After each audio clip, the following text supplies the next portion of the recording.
Subscribe कीजिए दोस्तों हमारे चैनल को। नोटिफिकेशन पाने के लिए बेल आइकन को प्रेस कीजिए। देखो बच्चों, ऑनलाइन क्लासेज में आपका स्वागत है। Good morning. आज हम 7th क्लास के का जो हमारा अतीत जो किताब है उसके बारे में अपन अध्ययन करेंगे। सामाजिक विज्ञान में जो पहला चैप्टर है उसके बारे में अध्ययन करेंगे। हजारों वर्षों के दौरान जो परिवर्तन हुए,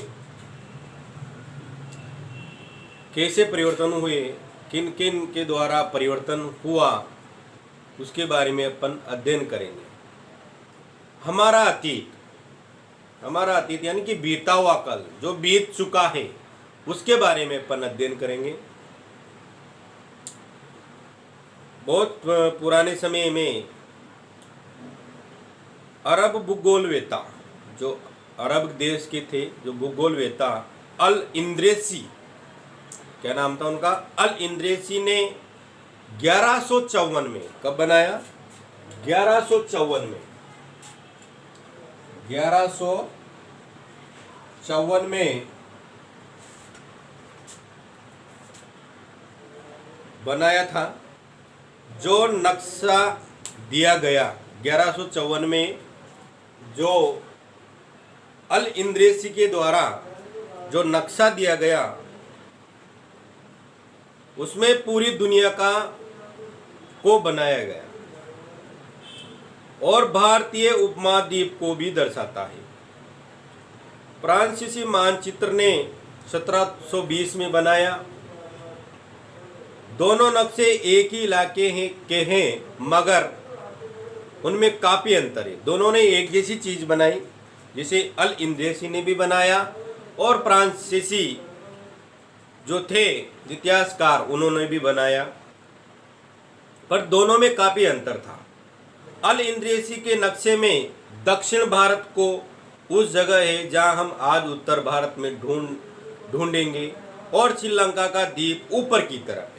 उन्होंने जो अल इंद्रेसी ने जो भारत को जो दर्शाया, जहां आज हम उत्तर भारत में है ढूंढेंगे और श्रीलंका को द्वीप के ऊपर की तरफ बनाया गया। जगहों के नाम जो उन्होंने दिए नक्शे में वो अरबी में दिए गए, कुछ जाने पहचाने नाम भी दिए गए, जैसे कि उत्तर प्रदेश का कन्नौज, जो उत्तर प्रदेश है उसमें कन्नौज। मानचित्र को बनाने में लगभग 600 वर्षों के बाद बनाया गया। मानचित्र बनने के बाद लगभग 600 वर्ष बाद बनाया गया। इसमें काफी स्थितियां बदल चुकी थी। यह नक्शा हमें ज्यादा परिचित नहीं लगेगा क्योंकि ये अरबी शब्दों के द्वारा बनाया गया था। उसके बाद जो समुद्री जो इलाके थे वो भी इस नक्शे में इस्तेमाल किए गए। इतनी ही महत्वपूर्ण एक और बात है कि दूसरे युग तक मानचित्र अंकन का विज्ञान बहुत बदल गया था।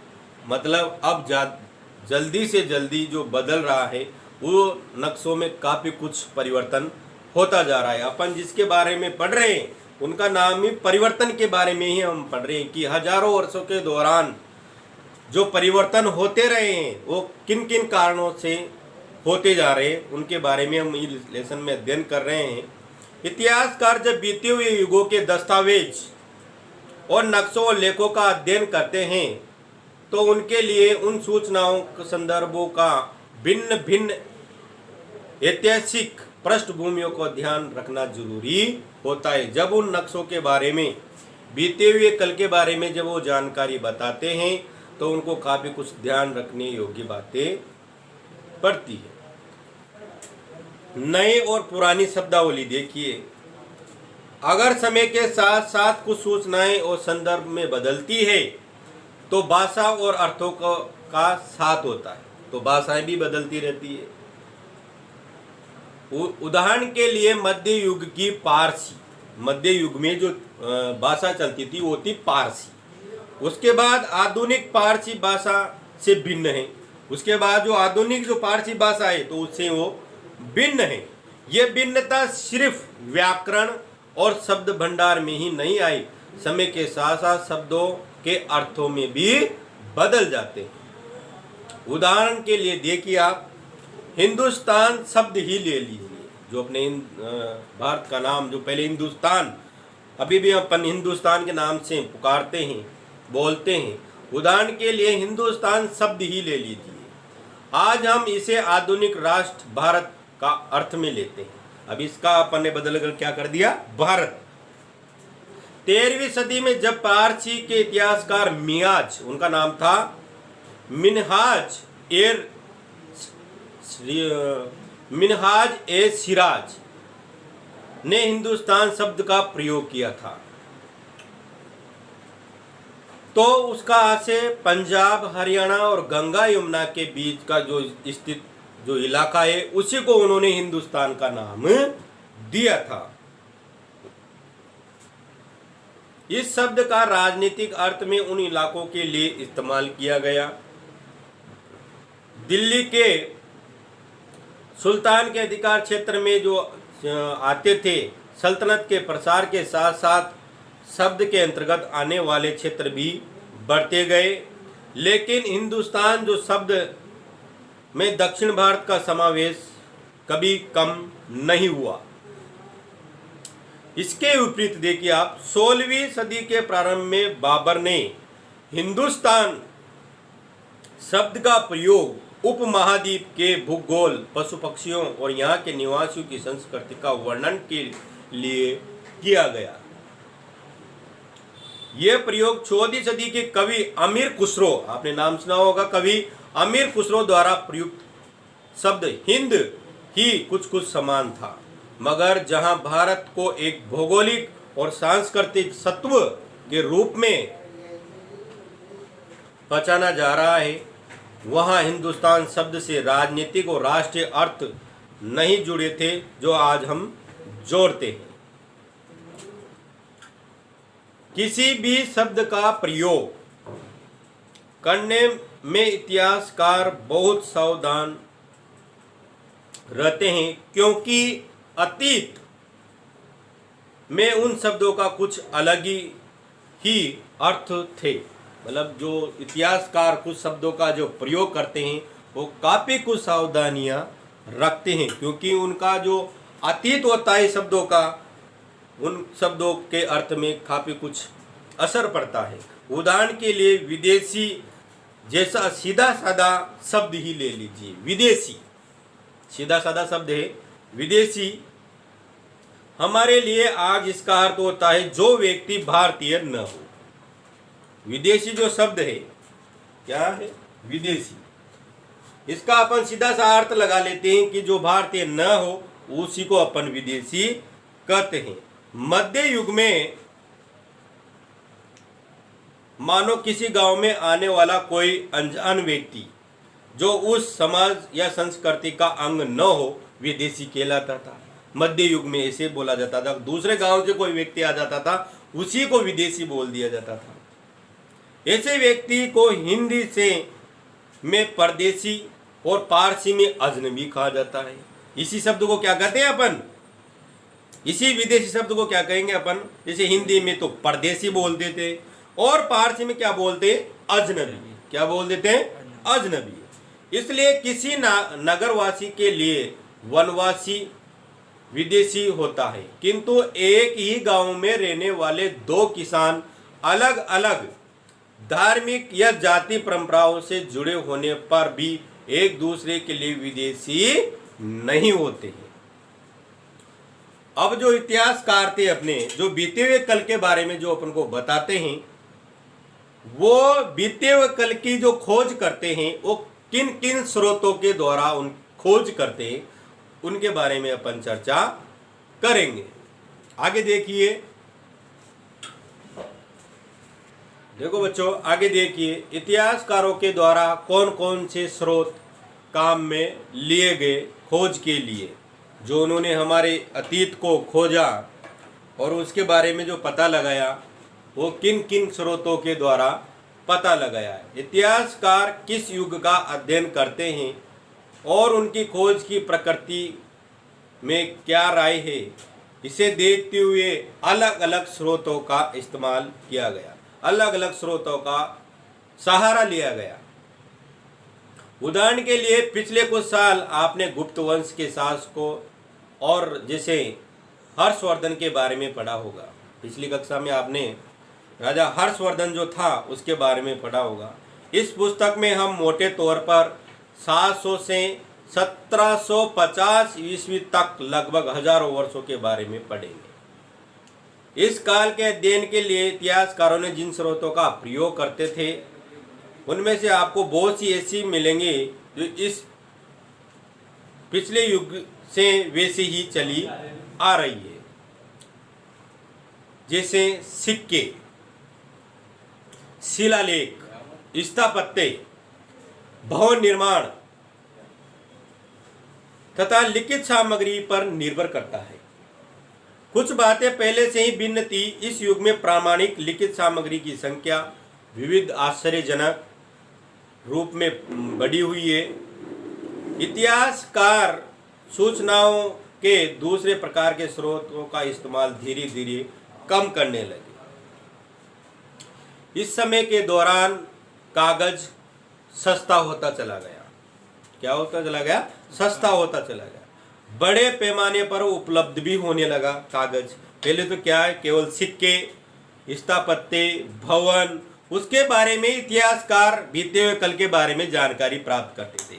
उसके बाद कागज जैसे ही आया कागज, तो ये बड़े पैमाने पर उपयोग में लाया जाने लगा। उसके बाद इसकी जो उपलब्धता है वो भी बढ़ती चली गई। जैसे लोग धर्म ग्रंथ, शासकों के वृत्तांत, संतों के लेखन के द्वारा उपदेश, अर्जियां, अदालतों के दस्तावेज, हिसाब और करों के खाते की आदि की लिखने पढ़ने की जो भी थी उनके उपयोग में कागज का उपयोग करने लगी। धनी व्यक्ति जो थे, अमीर लोग जो थे, शासन, जन, मठ और मंदिर पांडुलिपियां एकत्रित करने लगे। इन पांडुलिपियों को पुस्तकालयों में रखा गया। जो पुस्तकालय होते थे पहले बड़े बड़े, उनमें रखा गया। इन पांडुलिपियों और दस्तावेजों से इतिहासकार बहुत सारी जानकारियां एकत्रित करते हैं, मगर साथ ही इसका उपयोग कठिन भी है, क्योंकि उन दिनों छापे खाने तो नहीं थे, क्योंकि पुराने समय में छापे खाने नहीं थे। इसलिए लिपिक और नव हाथ से पांडुलिपियां प्रतिदिन बनाई जाती थी। हाथ से ही ये बनाई जाती थी।